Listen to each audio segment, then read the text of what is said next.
Bonjour. Je salue d'abord toutes les religions qui regardent KTO maintenant.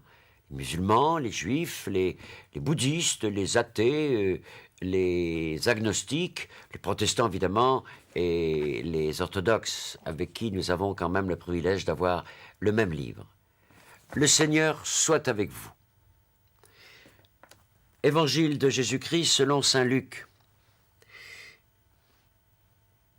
Il y avait au temps d'Hérode, le grand roi de Judée, un prêtre nommé Zacharie du groupe d'Abia. Sa femme aussi était descendante d'Aaron. Elle s'appelait Élisabeth. Tous les deux vivaient comme des justes devant Dieu.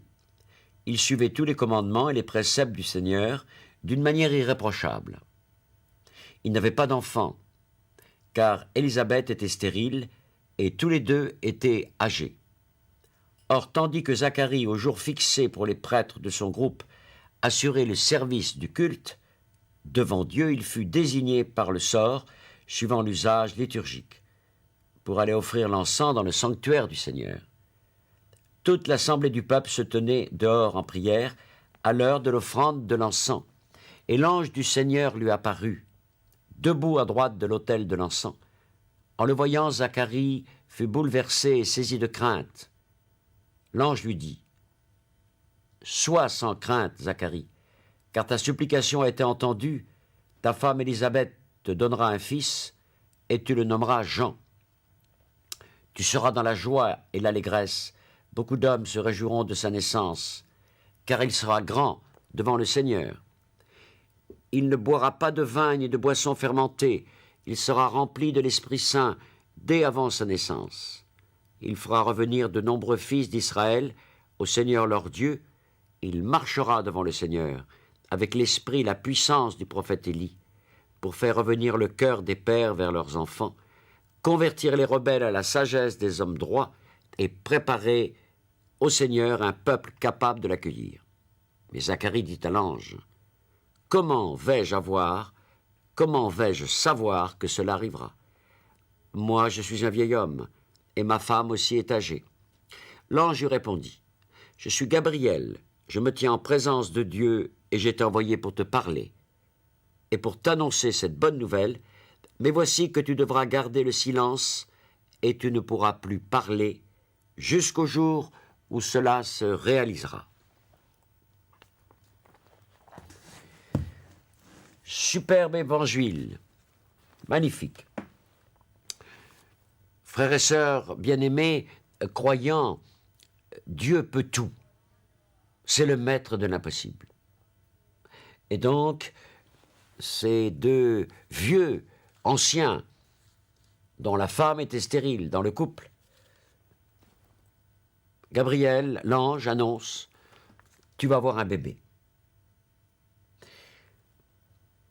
Il préparera les chemins du Seigneur.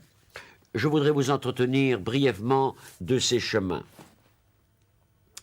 Dans un monde difficile aujourd'hui, en 2005 et bientôt 2006, où Dieu est nié, nous avons plus que jamais à préparer les chemins du Seigneur.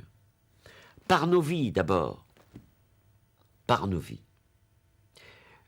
Frères et sœurs bien-aimés, rien ne résiste à la puissance d'un témoignage. Je me souviens à Alger, où j'étais prêtre, un ministre algérien musulman était en train de visiter des sœurs qui s'occupaient de grabataires. Et la sœur lui dit à un moment donné, « Vous savez, monsieur le ministre, nous ne sommes pas là pour évangéliser. Vous savez pas ce qu'a dit le ministre musulman. Ma sœur, votre seule présence, c'est l'évangile que vous dites par votre présence. » C'est extraordinaire de la part d'un musulman, ça. Frères et sœurs bien-aimés, à l'approche de Noël, vivez une résistance spirituelle par rapport à vos enfants pour préparer les chemins du Seigneur. Par exemple, évitez de mettre Internet dans leur piole, par exemple, pour qu'ils puissent voir des choses intéressantes et toutes les saloperies de la terre. Important. Sachez dire non à vos enfants. Je crois. Quand on me dit, moi, éducateur, quelle est la phrase pour traduire ce que tu vis? Savoir dire non. Préparez vos enfants à la naissance du Christ par la solidarité. Ou vous faites un Noël païen ou un Noël solidaire, préparez-les. Je me souviens aussi d'un fait terrible.